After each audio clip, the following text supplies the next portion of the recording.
Hello, everyone. Welcome to Second Malaysia Tourism Gold Summit 2021 by Malaysian Tourism Council, MTC. Today, my topic is current scenario of travel and tourism, the impact of COVID-19, what was and what will be the future. I am Thangavelu Kupusami, the current president for Malaysian Indian Tour and Travel Association, MITTA. I'm also the Deputy President for Malaysia Tourism Council and hold various portfolios in several trade associations and tourism industry. I also have about 43 years experience in travel and tourism.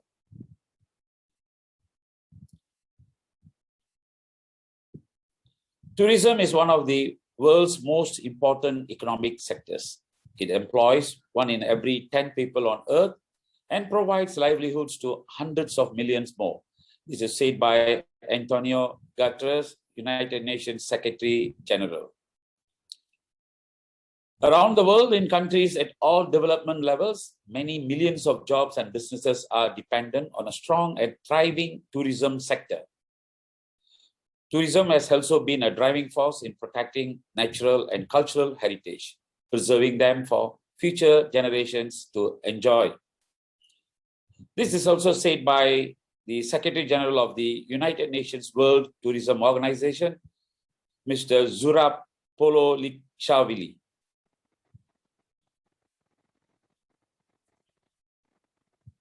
After the COVID-19 pandemic, there are various concepts. The 4 important concepts are: the world has changed forever. It is a known fact. We can see it has changed. It can be changed for, I think we are more like about 30, 40 years behind. It is like that, the development. Adaptation is the key. We have to adapt according to it. That is the key. And whoever want to survive, you have to be quick and fast. It is a forced entrepreneurship, no other choice. You are forced to do certain things within their limitations. The most affected industries are jobs, tourism, travel, hospitality, retail, automotive, cinema, transport, restaurants, sports, oil and gas, aviation, constructions. And if you see from these affected industries, travel and tourism practically has about jobs, tourism, travel, hospitality, and aviation. About 5 industries are affected in these areas. What has changed? The social interaction has changed. Work style, the usage of internet has increased. Less pollution, priorities, business models, the expenses has dropped. Education method has changed. Improvement in health consciousness. Entertainment is practically nil. Environment has improved. Food and family time also have changed.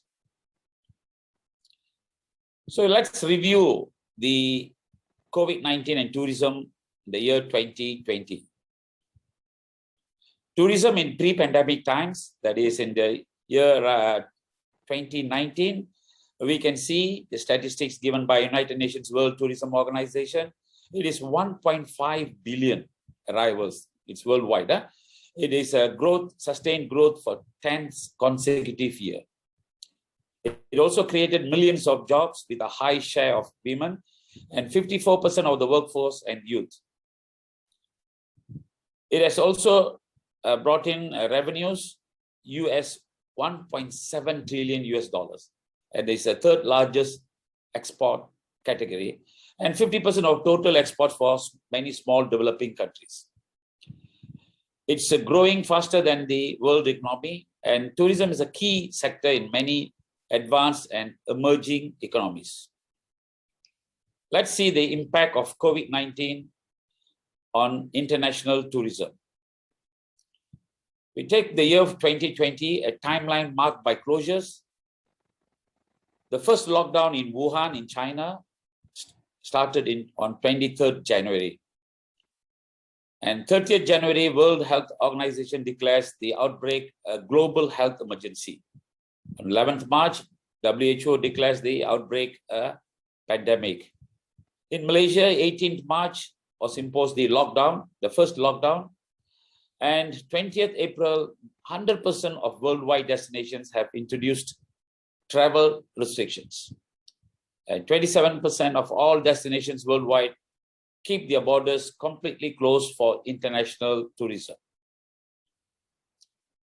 From this world map, we can see that in America, the year 2019, there is a growth about 219 million arrivals. That's about plus 1%. And in the year 2020, they had about 69 million in the revenue. Likewise, in Asia and the Pacific, for the year 2019, there was a growth of 4%. That's about 360 million arrivals. And on the revenue, we had about 57 million. That is about 84% increase. The COVID-19 pandemic it is an unprecedented fall for international tourism. Overall, there was a minus 75.9% growth. From this graph, you can see that in the international tourist arrivals, if you look from the year 1989, there are about 400 million. It started from 400 million, gradually a very steady growth up to, if you see the year 2004, there are about 810 million arrivals. And in the year 2010, there are about almost a billion. And in 2016, we can see about 1.2 billion. And 2019, before the pre-pandemic, 1.461 billion. And it has dropped after the pandemic to 381 million arrivals only. That is in the year 2020. The impact has brought down minus 74% growth. International tourist arrivals has dropped, and that is a loss of $1 billion US, a loss of US 1.3 trillion exports.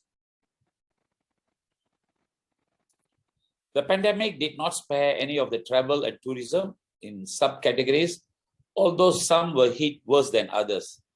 On the year-to-year growth by travel category, if you compare the year 2020 and 2019, the worst hit was the last-minute travel. That has been the worst hit, and then the sightseeing tours, vacation packages, and attractions. These are the worst hit categories. Travel and tourism websites globally lost 40% of their traffic in 2020, while many other categories benefited. See, this pandemic, they also have damage and also have benefited for other industries. If you look into our travel and tourism websites, we were hit practically 36 or 37%. It is from 34.8 to 22 billion. And the other industries like education, e-commerce and shopping websites, food and drink websites, they all have benefited, and they have an increase of 71%, 11% and 38% respectively.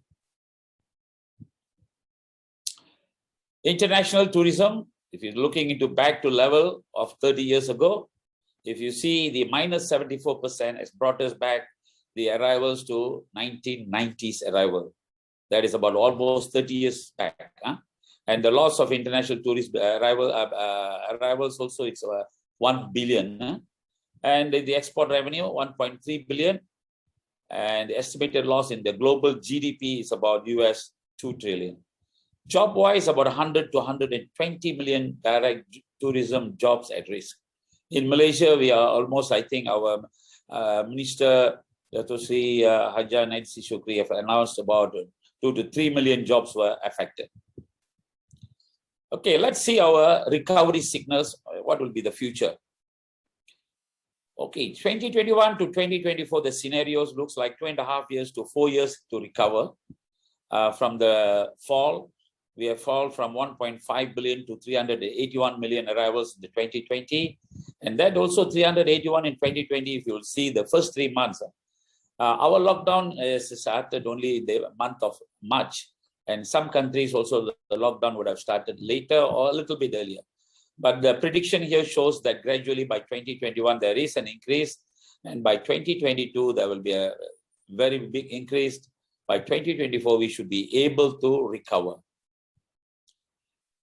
And most tourism experts do not expect international tourism to return to pre-COVID levels before 2023. That is a fact. And we can see that in our Malaysia also. 2021, we can see by end of this year, by the end of the last quarter, there will be some increase. And we can see how our travel bubbles to Langkawi and other islands are gradually being opened. And we can see by 2022, about 15% increase. 2023, we can see about 45%. And 2024 is also about that. What are the main factors weighing on the recovery of international tourism? If you see the travel restrictions, these are the factors which is practically blocking. The restrictions imposed by the various countries internationally is against the travel and tourism industry's progress and growth. The second one is the virus containment. Some countries, developed countries, have well managed and contained this virus, but there are developing countries still struggling to contain the virus. On the economic wise, it is a strict struggle. A lot of countries have spent a lot of money on this control and containment of this virus. Lack of coordinated response among countries. There are some countries very selfish.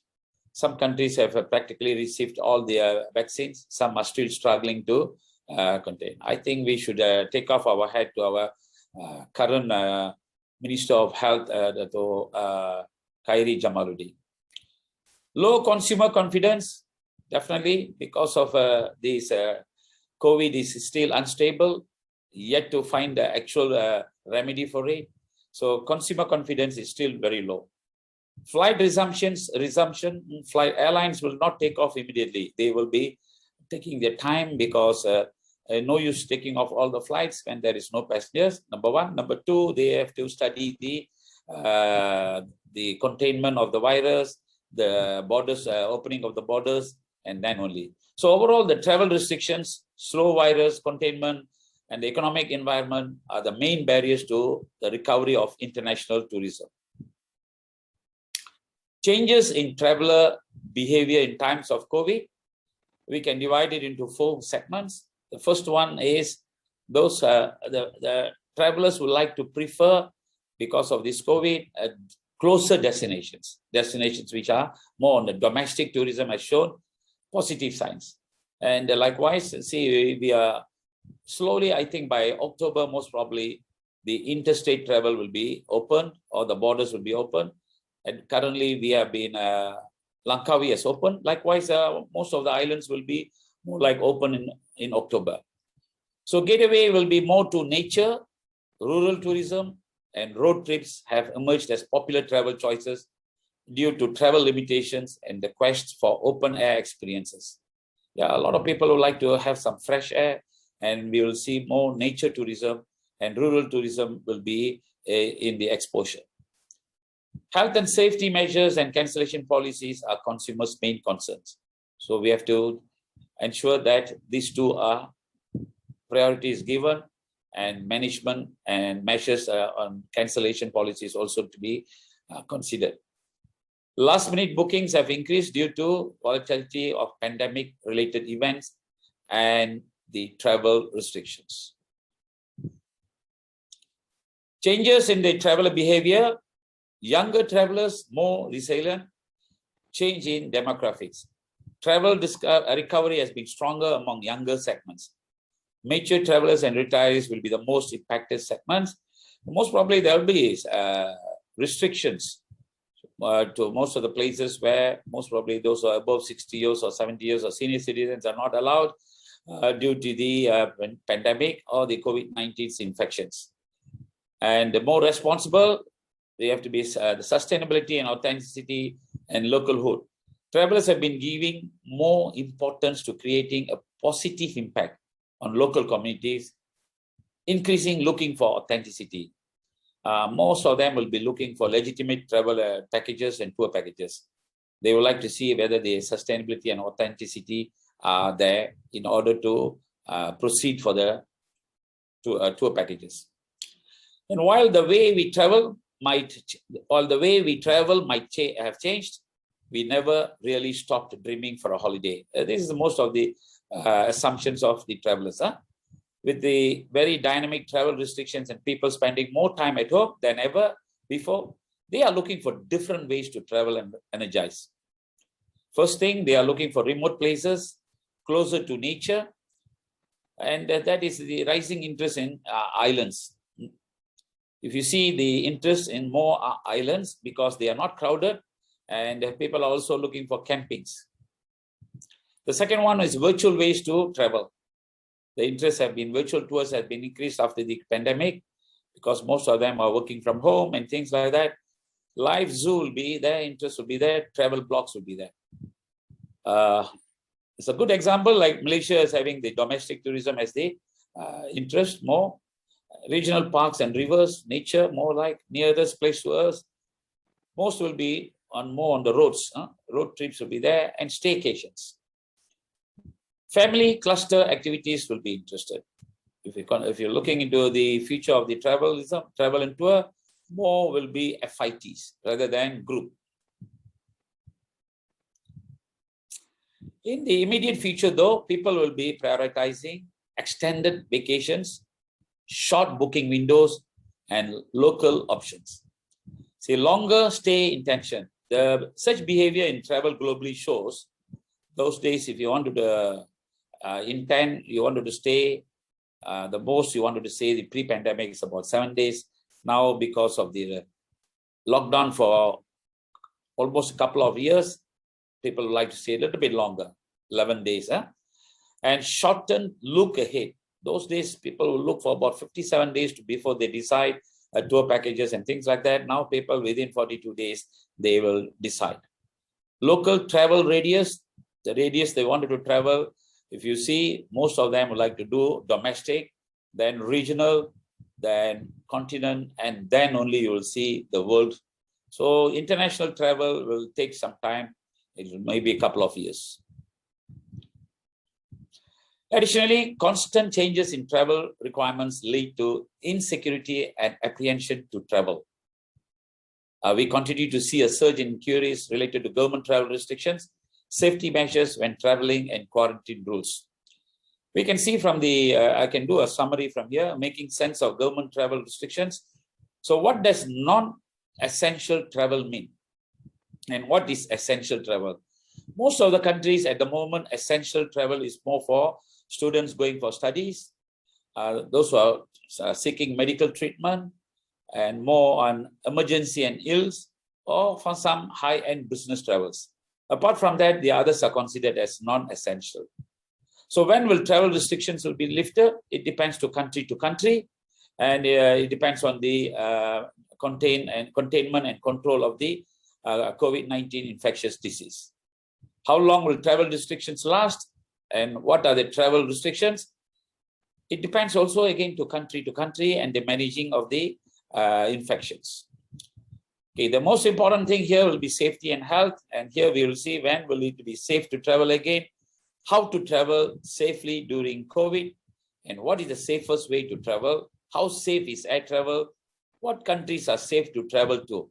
Safety, it is all depends on the individual countries, Ministry of Health and Ministry of Defense. I think in Malaysia, we are well controlled and well taken care.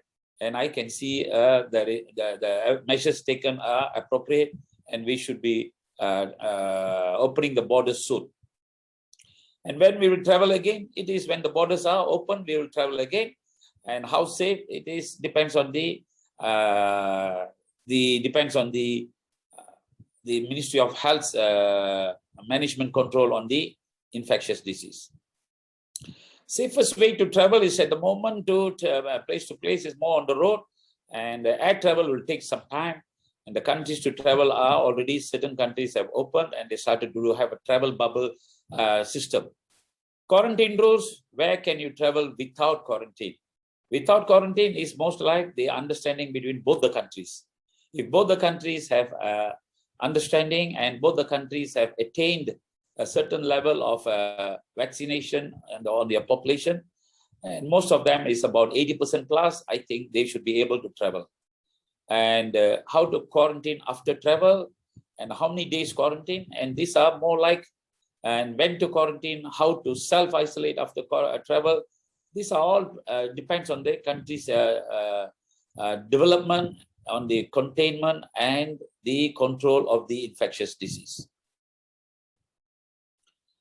From this world map, we can see there are a lot of countries have practically controlled the disease, and infection rate has dropped, and most of the population in the countries have vaccinated. And once the vaccine proof is there, they can able to travel. Countries that have the highest vaccination rate seems to be the most likely to travel abroad in the next few months. It already started, you know. If you see the developed countries, most of them, they already have started receiving tourists. Like countries like Singapore, they already started to receive tourists from Germany and Brunei. So it's a matter of time for Malaysia also to receive tourists, because we are also on the top 10. The names shown in this graph from Israel to Africa, the top 10 countries, we are not there. This is because this statistic has been extracted about more than 6 months ago. But if you see, we will be most probably one of the top 10 countries who have vaccinated more than 80% of the population. Regardless of recovery pace, it is clear that the future of travel sales will be online driven. Whatever said, this COVID-19 pandemic has shown to the world that online business has to be imposed in any business it is. So digitalization and transformation to digitalization is involuntarily has imposed in all businesses. So for travel and tourism industry, online and digitalization transformation is essential. So everyone has to more like practice or transform to online business. With that, ladies and gentlemen, thank you for listening to me, and we wish you a good luck and a better year in the future for all the travel and tourism industry players. Thank you once again. Have a pleasant day.